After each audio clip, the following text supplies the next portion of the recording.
Your passcode has been confirmed. Please wait while you are joined to the conference. Or click on the Q&A tab on left side of your screen. If you have any technical difficulty, please use the assistance icon present at the bottom left of your screen. I now hand over the proceedings to Dr. Mishra. Thank you, and over to you, sir. Thank you very much, Stanford. Good evening, ladies and gentlemen. On behalf of PTC India Limited, I welcome all of the investors and analysts. This is the operator here. May I have your name and company, please? The participant, this is the operator here. Request you to kindly confirm your name and company, please.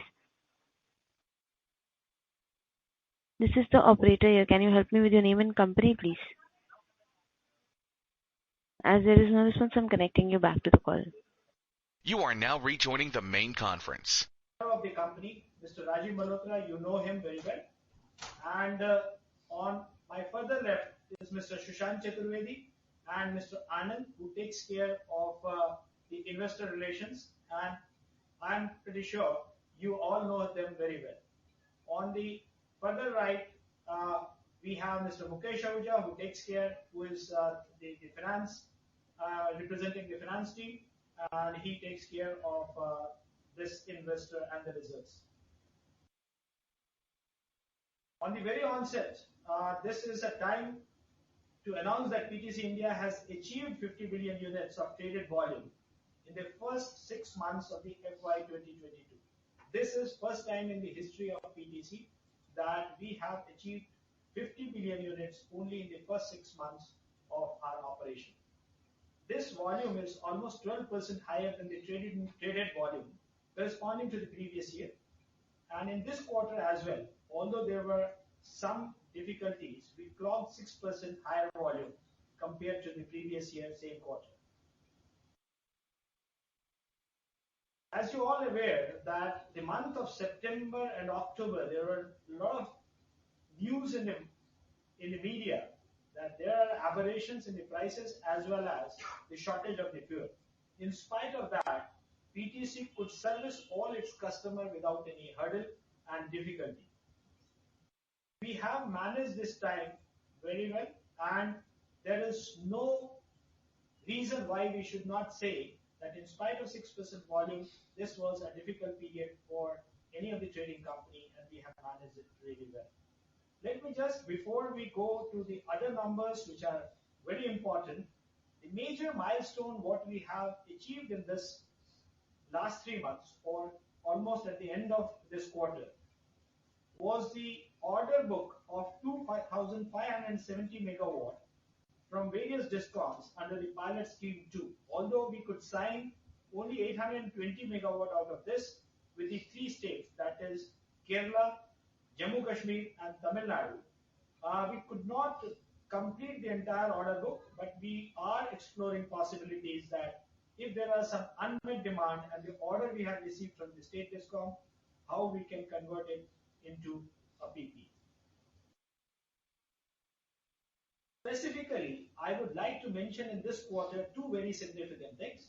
One is the consultancy business growth, which is almost 41% higher than what we have achieved in the last corresponding quarter, and 56% compared to the first 6 months of this year compared to the previous year. Very important thing which I would like to share with all the investors and the analysts is we have earned a steady return of more than 30% consistently from this fee-based income consultancy fee, and this is something which we have ensured in the past and we will ensure in the future. The experience and expertise of the PTC highly skilled professionals who are in great demand in this growing power market, we would like to leverage that in terms of our consultancy business, and for that purpose we have hired a new space of 7,500 square feet in Uptown Gurgaon to focus on our consultancy business and the technology vertical which we are discussing for quite some time with all our investors. The second very significant development is our associate company HPX. Let me repeat the name again, HPX, formerly known as the Pran Urja Solutions Limited, which was granted license by the CRC to create the third power exchange in the country, and that is progressing really well. And the software testing and the platform testing is in the advanced stages. The new exchange, in all probability, would be operating from the World Trade Tower, a high-end building in Noida, and will be up operationally by this financial year. Some of the prominent regulatory changes which would enable PTC and our associate exchanges to get the benefits are MBED integrated DAM market, then potential of future and derivative market with the decisions of the Honorable Supreme Court. So we are looking forward for an enhanced role in the power market, and let me tell all the investors that the changing regulations and the opening of the windows will be both beneficial not only for the exchanges but for the traders like PTC in this growth. The other area which we have already mentioned in the past, that the real-time market has contributed significantly in our volume this time, and it is 2.2 billion units during the quarter, and we expect that the similar kind of market share we can expect in the integrated day-ahead market, and we on a single month we have touched 9.8 billion units in 1 month and 50 billion units in the half year which we just completed on 30th September. This is just a prelude of the things what has happened in the last 3 months and 6 months we have completed on 30th September. I request Pankaj Goyalji, who is the CFO of the company, to give the financial numbers, and after that we will open it for questions and answers and whatever queries you have regarding our performance during this quarter as well as the first 6 months of the year. Thank you, sir, and good evening to all. Now I'll go. I suppose that the presentation, financial presentation, has already been uploaded. So I will only go through the select features of the financial results for the half year and the quarter ended September 21. First, I'll go through the silent features of the half year ended September 21 vis-a-vis the corresponding half year of September 20. The volume has increased by 12% to 50.7 million units from 45.2 billion units in the corresponding half year. The total operational income has decreased by 4% to 325 crore from 340 crore. The reason for this slight decrease is due to the reason that in the last half year, corresponding last half year, we have one of the transactions in which the company has earned an income actually, and this year that transaction was not available with the company. And accordingly, when the total operational goes down, so naturally profit before tax has also gone down by 17% to 255 crore from 308 crore due to the reason I have already explained, due to one of the transaction and coupled with the non-receipt of dividend income from one of the subsidiary company, PFS. On the similar line, PAT has also decreased by 19% to 190 crore from 234 crores. Earning per share for the half year stood at 6.41 rupees compared to 7.9 rupees during the last half year. Now I will go through the silent features of the quarter ended September 21. The volume has increased by 6% to 27.8 billion units from 26.2 billion units. The total operational income has decreased, as I have already explained, because of one of the transaction by 15% to 190 crore from 224 crore. And the profit before tax in the same direction has also decreased by 30% to 151 crore from 216 crore. On the similar line, PAT has also decreased by 32% to 113 crore from 166 crore. Earning per share for the quarter stood at 3.8 rupees per unit compared to 5.61 rupees per unit. Now I will go through the key financial highlights of the consolidated results, and I would like to say that because slightly the performance of PTC India has gone down during this quarter, but both the subsidiaries has performed very well during the last year, during the current quarter. So they have made up the results actually. So for the first, I'll go through the half year results. The volume on a consolidated basis has increased by 12% to 51.1 billion unit from 45.5 billion unit. Profit before tax has increased by 9% to 444 crore from 407 crore.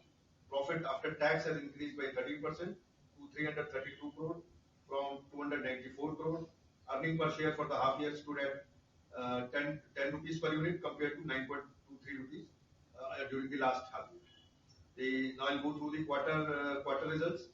The volume has increased by 6% to 28 billion units from 26.4 billion units. The profit before tax has decreased by 2% to 262 crore from 266 crore.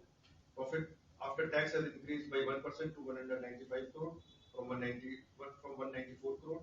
And earning per share for the quarter on a consolidated basis stood at 5.98 rupees per unit compared to 6.17 rupees per unit. Thank you very much.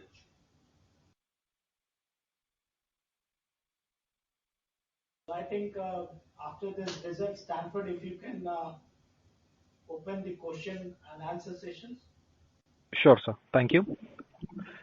Ladies and gentlemen, we will now begin the question and answer session. To ask a question, please click on the raise hand icon on the toolbar at the bottom of your screen or click on the Q&A tab. Anyone who wishes to ask questions, you may click on the raise hand icon on the toolbar at the bottom of your screen.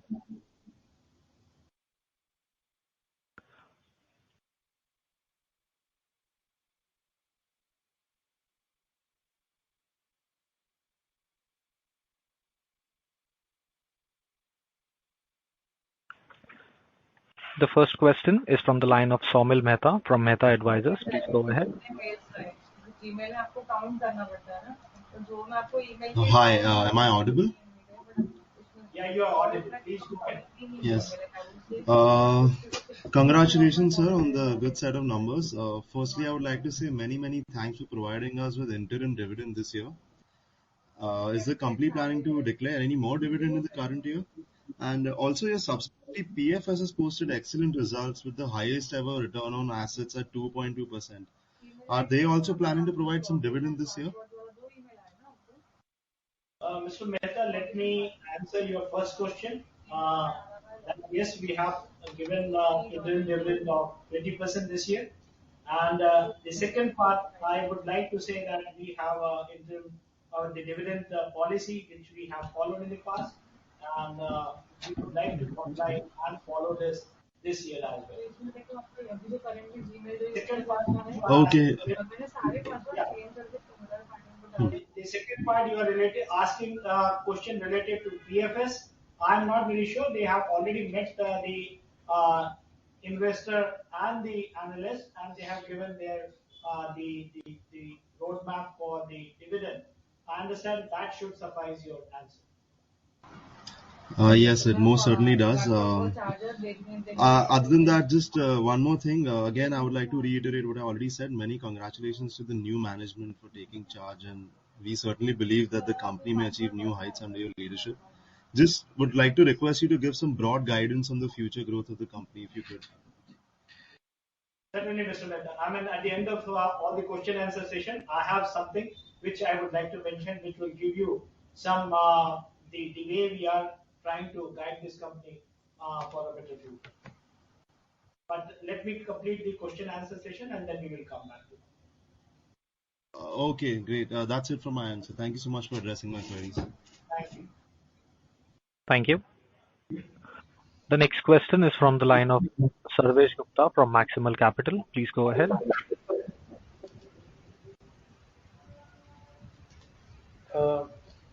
Good afternoon, sir, and thanks a lot for taking my question. So, sir, first question is, you mentioned that there was some one-off transaction in the same quarter last year. So, can you be specific about the amount which was involved and what was it which was one-off in the same quarter last year which hasn't happened this year, because of which our profitability on a YOY basis has gone down? Suresh, when you are asking a specific transaction, we usually try to not to give the details of any transaction. But let me tell you, if you go through the trends of the last 3 years, you will feel that this was the one-off in last year, and in many cases, on a specific transaction, we earn more than what is generally uh, expected out of it. So it was one-off transaction, and that you could see in the 2018-19 and then 21 that the results are consistent, and in this quarter we are almost consistently, and that's what I can answer at this point of time. If you want to go know something more after this investor call, we can discuss. Okay. And secondly, there is also a change of mix. If we compare YOY, I mean, the short term has gone up. So has that also resulted in any change in the profitability for this quarter? Yes, I mean, there will always be some change in the volumes and in our portfolio. That is because of the demand or the prevailing market conditions. That's the reason when I mentioned it in my opening remarks, I said that September and October, particularly August and September and October, there was some fuel crisis. The long-term PPA was getting difficult to service the customer because of the fuel crisis, and that's the reason why there is some change in the portfolio. But I understand that the normalization of this aberration period is already over, and we can see the normalcy coming back. So we can come back to the normalcy with this development. Pankaj, you would like to? No, no, sir. I think that you have very well covered the point. Actually, the platform has changed from the long-term platform because of the coal crisis and all that, and the market has been shifted to the short-term platform. Naturally, then there is a difference in the markets. Okay. And one more question, sir. Earlier, we were planning to divest our stake in the two subsidiaries, the PTC Energy and PTC India Financial Services. But I think earlier we had taken a decision to not go ahead with the divestment of PTC India Financial Services. So what is the update on the way forward, and how are we looking at these two businesses? I think we had also taken a decision to not contribute any further equity into these businesses. So, but now I think there is some revival in your PTC India Financial Services fortunes also. So, how are we looking at these two businesses going forward? What is the strategic plan around that? Suresh, let me answer your second part first. PTC Energy Limited, we are still working on the divestment part, and as informed to you and the stock exchange, we are at the advanced stage of divestment with SJVNL, which was informed to the exchange also and to the investors, and that process is on, taking a little bit more time because of the various formalities to be done. The process is still on, and we are hopeful that this can be completed by this financial year.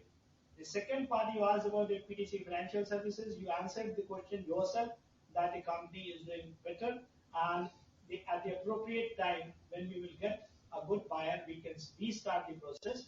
But we have already intimated to the stock exchange for currently we have put a pause on that process. Understood, sir. So last question, if I may, is I think we also saw the receivables going up on the balance sheet side. So I think with the some vibrancy coming to the power sector, we were sort of hoping that we will be able to realize the receivables at a faster pace. So how do you see that build up happening? Do you see receivables actually coming down, or do you see them going up? I mean, do you see any changes from your customers' point of view in terms of their financials, etc., given some surge in the power demand, etc.? I'll ask my CFO to answer this first, and then I will request my colleague, uh, ED Commercial, also to supplement him. What will be the future of receivables? We are confident that we have done business with these discoms for the last 22 years. We have felt some pluses and minuses during some time, but we are hopeful that we will be managing this receivable to a range which we have done in the past. Now I request CFO to please answer this. Sarvesh, as far as the PTC receivables are concerned, I will say that we are recovering very fast and our efficiency has improved, and that I will support with the figures. You know that we are always saying that we are growing at a pace of around 6, 8, 10% over the period over the last 2, 3 years. And if you will see that if I take a turnover of September 20, our sales was around 77 crore per day. For September 21, our sales has increased to 97 crore per day. In spite of that increase in the turnover value, our debtors from the last September has gone down. In September 20, our debtors were around 8,049 crore, and for this September 21, at the end of September 21, our debtors is around 7,864 crore. And we always say that when we have to look to our debtors, naturally because we are making payment to our creditors, so we always talk about the exposure which PTC has taken on the debtors. So we will deduct the creditors out of it. The net working capital, even in spite of the increase in the turnover, the net working capital is around only 2,200 crore in September 21. So in a way that we will call that the efficiency has improved as far as PTC is concerned. And to give you outlook on the industry receivables and all the future, I will request our AD commercial to. Yeah, Sarvesh, I would like to supplement here that if you see our collection efficiency during this quarter, it has come down to 23 days, which was 31 days in Q1 last year. So despite all the challenges which we are facing due to pandemic, our efforts to get the money realized from the customers has increased. And as far as future is concerned, we are confident that we would be able to recover all the outstanding which are with the customers. And one more thing I would like to add here that some of the states have got their full quota of money from under the Atmanirbhar package, but there are few states, I would not like to take their name here, but there are few states who are yet to receive their entire money, and we are hopeful a lot of money from that package will be coming to PTC also.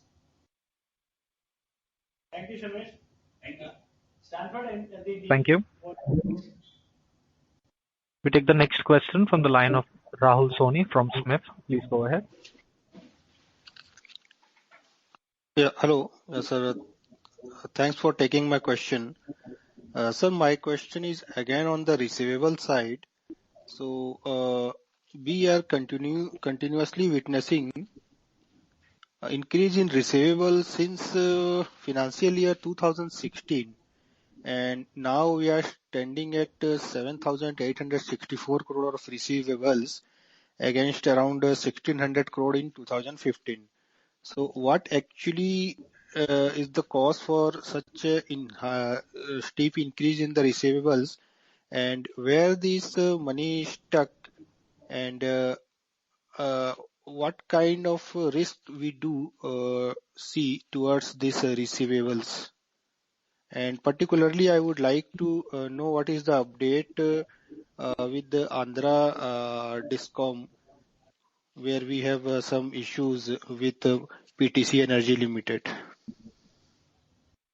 The first part I'll request the CFO to answer. Let me first give you the confidence that the volume, what you were mentioned about 2016 and what we are doing in 2021 is almost 2.5 times. So with the volume increasing, naturally the receivable will increase.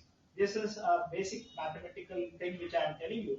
But other than this, there are reasons to believe that we are keeping this well under control. CFO will give you the numbers and will explain it. Before I answer for the PTC Energy Limited Andhra issue. Sir, as you are saying that you are comparing the receivable from 15 to 21, but you have to match apple with an apple. You cannot match apple with an orange. If you go through you will see the increase in the growth of the company.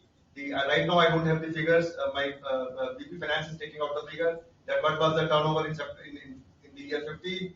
Now presently in September 21, for the last year actually, I'll say we have done around 27,000 crore of turnover. So I have to just see that how much turnover we have done in the year 15. So if you see the increase in the turnover and the increase in the debtor, which will be very minimal, very minimal. And I always say that we always see the working capital in the number of days.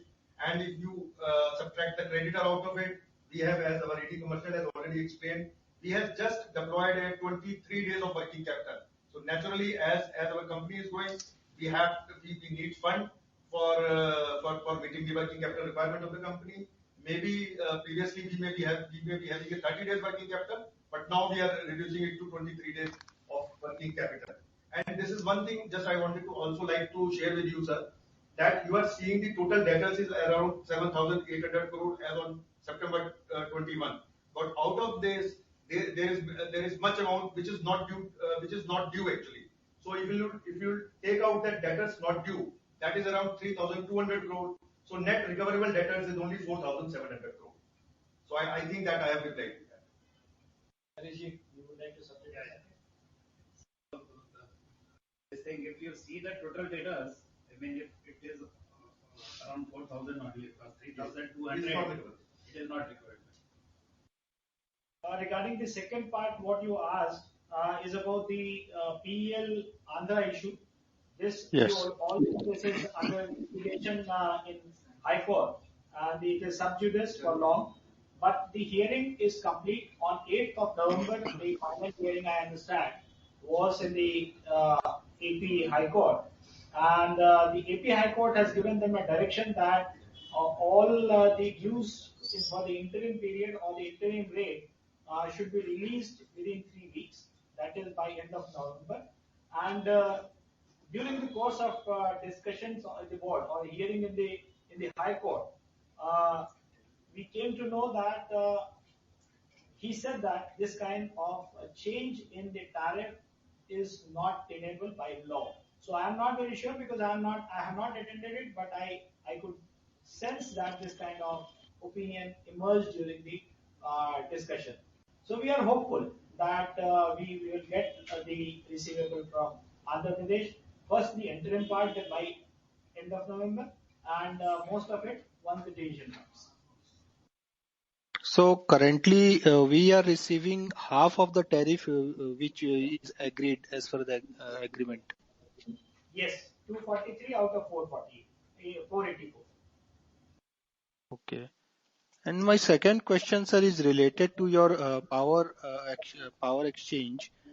So currently, PTC holds a 22.62% stake in PSL.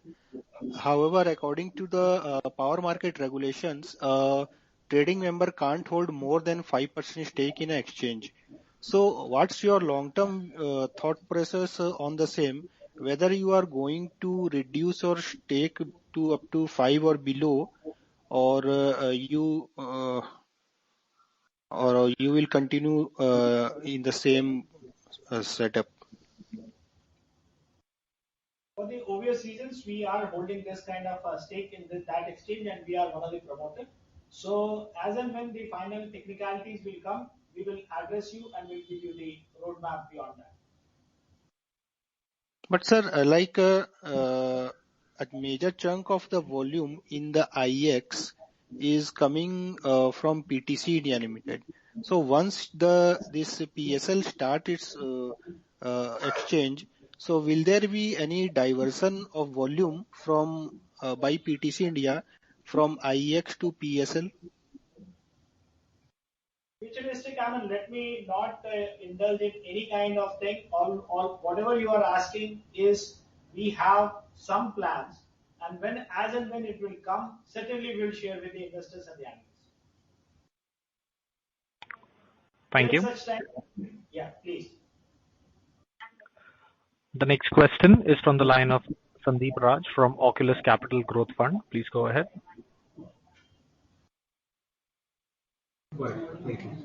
Hello, am I audible?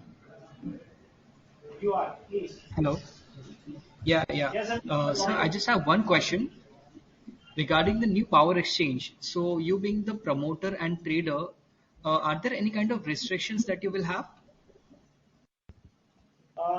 Let me just explain you once again. Till date, we have complied all the regulations, and we have all the plans to comply regulations whenever it will be operationalized. There is no conflict as of now, and as and when we will have different options on that, we'll come back to you. Okay, great. Thank you, sir. That's it from my side. Thank you. The next question is from the line of Mohit Kumar from DAM Capital. Please go ahead. Hi, am I audible? Yeah, Mohit, you are very much audible. Please go ahead. Good evening, sir. And sir, firstly on the PTCNG stake sale, I think we had concluded the stake sale somewhere in, I think, as the media reports, it was supposed to get completed by. It completed somewhere in the middle of February, and we are now in October. Why there is delay in finalizing the transaction? Mohit, there is no, I'll not say it is delayed. There are some formalities when you are doing the transaction with a public sector company. There are a lot of things which need to be settled. We are already in the processes, and SJVL being a public sector undertaking, and we have promoters from public sector. We have to keep all the formalities completed before we announce it to the investors and the analysts. But I can assure you that the process is on. Secondly, on the launch of the new exchanges, I was not present in the initial part of the comment. Is the timeline of launching the new exchange by the end of FY22 is still intact, or is there some change? There is no change, and in my initial remarks, I said that the testing and the platform testing and for the peripherals and the platform is already on, and as on date, I can say that the progress is as expected, and I'm really hopeful that this exchange will start working before the financial year 2022. Understood. And lastly, on the REC and ES that I think most likely we are getting traded in second half. How does it impact us? Can you repeat what you said? I meant the energy saving certificate and RECs are getting traded in second half, right? And Yes. That should and really participating in both the avenues. Am I correct in saying that? Yes, you are right. And generally, it is done in the last quarter of the year. So certainly that will also be similar kind of trend we will expect in this year. That's one comment if you can make on the long-term duration, which is supposed to start getting traded on the exchanges. What could be our role, and how do you see it panning out? And what could be our margins? Does the margin get impacted in that case? Well, let me ask you one question. Are you talking about the future and derivative? No. I'm talking about long-term duration contract, which exchanges will launch at some point of time. No, we are well prepared for that. If you see it in the past, for all the products, what exchanges have launched, whether it is RTM or integrated day-ahead market or the long duration contract, we have our team which is already working on that, and we will be meeting all the requirements. Rather, we will, like in the past, we were always pioneer in handling those kind of new products. So I'm pretty sure that we will be comfortable in handling this product. One more question, if I may squeeze in. Do we have any role to play in the DISCOM power reform revamped scheme, be it in consulting, be it in some form? Can you please comment on it? From 3 states, rather one specific state, I can say they are requesting us, and we are at the stage of negotiation with them for providing this kind of solution. But finally, when this will be converted into order, I'll inform you. Thank you. Best of luck. Thank you. Thank you. The next question is from the line of Siddharth Gupta from Voyager Capital. Please go ahead.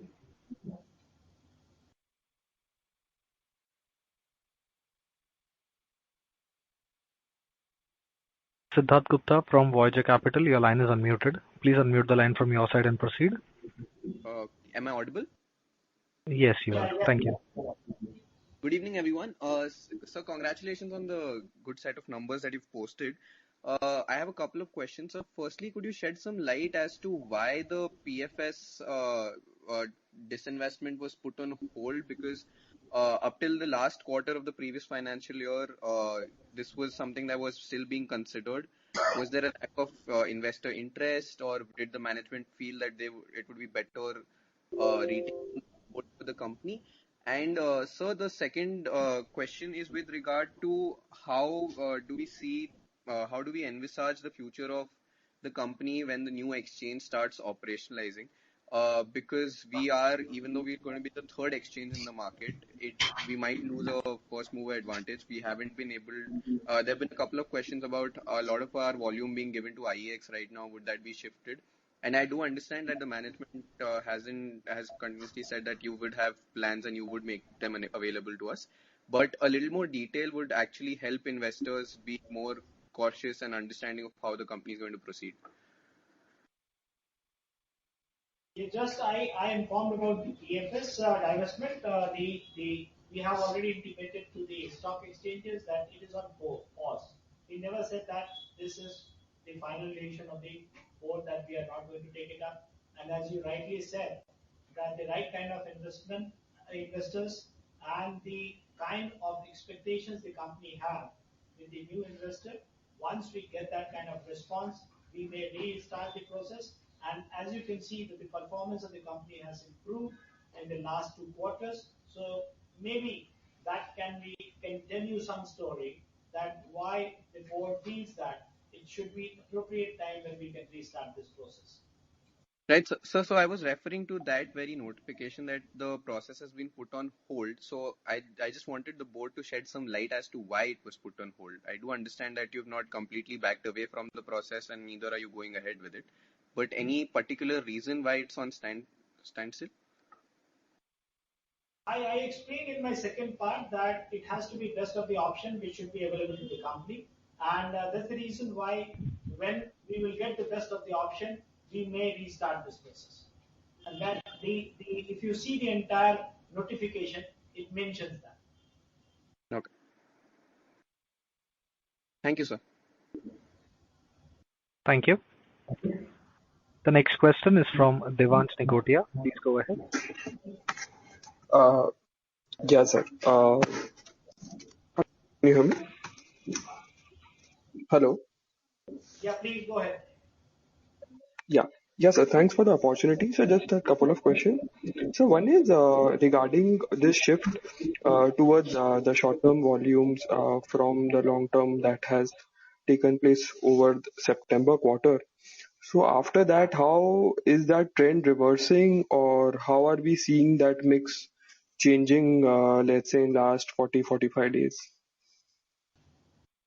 No, you are asking a very pertinent question, particularly the mix of short-term, medium-term, long-term, cross-border all happens because of the market condition and the ecosystem in which we are working.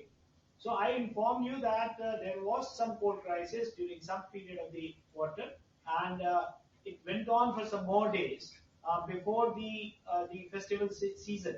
So we are expecting that the normalcy has come, and the longer duration contracts are getting scheduled better compared to what it was during that time.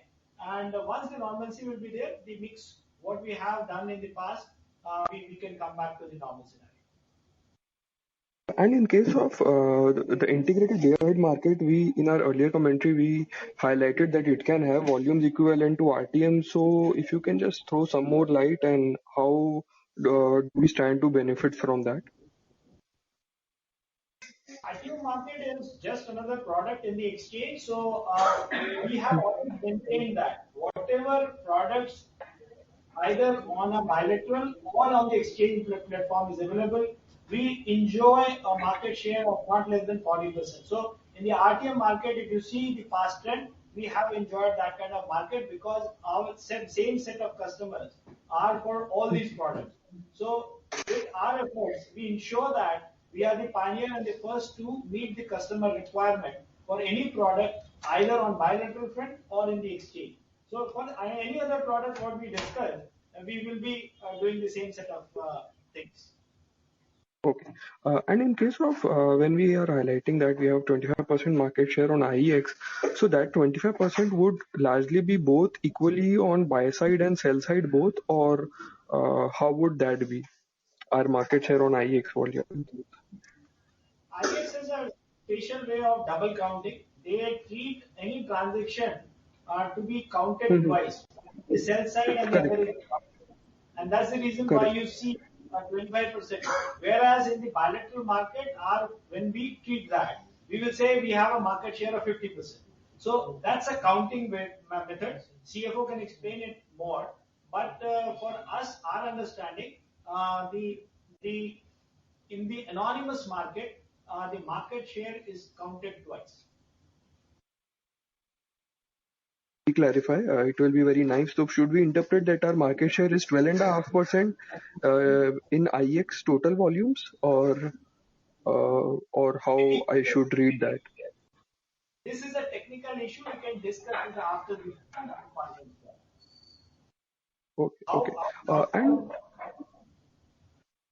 Okay. And what is our overall view on this implementation of embed, and how do we really see this shaping up? Because prima facie it looks like a complicated process. So any light, if you can just throw some light there.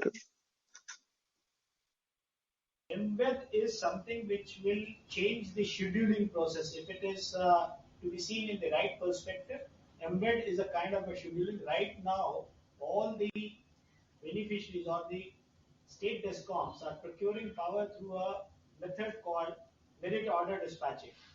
So embed will be one which will be replacing the merit order dispatching for the DISCOM.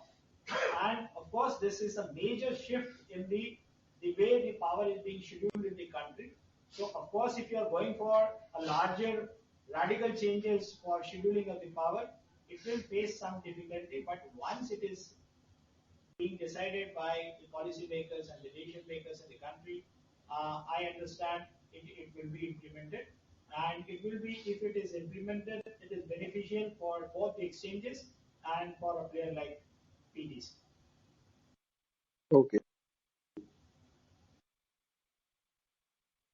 Thank you. The next question is from the line of Danish Mistry from Investor First Advisors. Please go ahead. Hello, sir. Good evening and congratulations. Hello, can you hear me?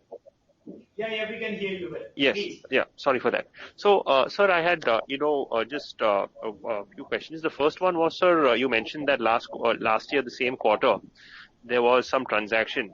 We don't want to know the transaction, but if you can just tell us, in numbers, what was the kind of revenue or profit contribution, that would be helpful for us to actually compare the true performance of the company. Because otherwise it looks like, as the CFO has mentioned, it looks like it has fallen, but actually the picture could be very different.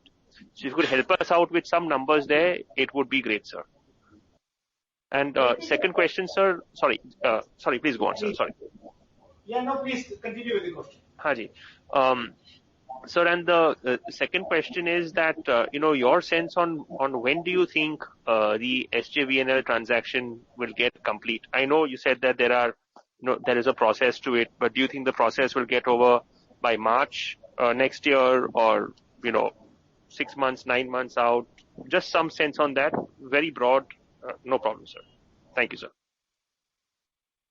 The first part you just simply asked about the numbers out of this one-off transaction. Yes, sir. Let me just Yes, sir. give you one assurance. I'll not go into the deeper details of the transaction, but Yes, only sir. thing I'll tell you that you can take my word that because of the transaction and some of the dividend which we have not received in this quarter from one of the subsidiary company accounts for the numbers which is a shortfall.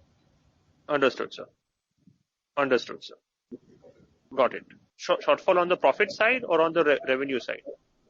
On the PAT side, I'm telling you. Understood, sir. Thank you, sir. Thank you, sir. And the second one, sir, the time, just some very broad sense on the timeline. Are we looking at 6 months, 12 months out? We have kept our internal target to complete it by this financial year. That is by 31st March. We want this assets to be transferred to the new owner. But you have seen in the past, because it being a public sector enterprises, there are some reasons to tell that we are hopeful and we would like to do it completed, but 1 month here or there can always be. Got it, sir. Thank you very much, sir, and wish you the very best of luck going forward. Thank you, sir. Thank you. Ladies and gentlemen, that was the last question. I now hand the conference over to the management for closing comments. So let me tell you that this is the best time for power market to be in. Some of the regulatory changes which we were looking forward for years are we can see them in near future, both for the trader as well as for the exchanges which we are trying to play some role. We see a bright future, and we are trying to cope up all the requirements in terms of the innovative products as well as the technology requirement of the company. We are trying to create a vertical to take care of the technology needs for such a business, and we are also looking very seriously for innovative team to create new products in the new space which we are looking forward to. So with this, I feel if there is no other question, I would like to thank all the investors, analysts, and the support staff for this conference, and we will be available for answering any question either on email or you can fix some time so that we can give your answers better if we could not have answered during the conference call. Thank you very much. Thank you very much, sir. Ladies and gentlemen, on behalf of PTC India, we thank you very much for your participation. You may now click on the exit meeting to disconnect. Thank you.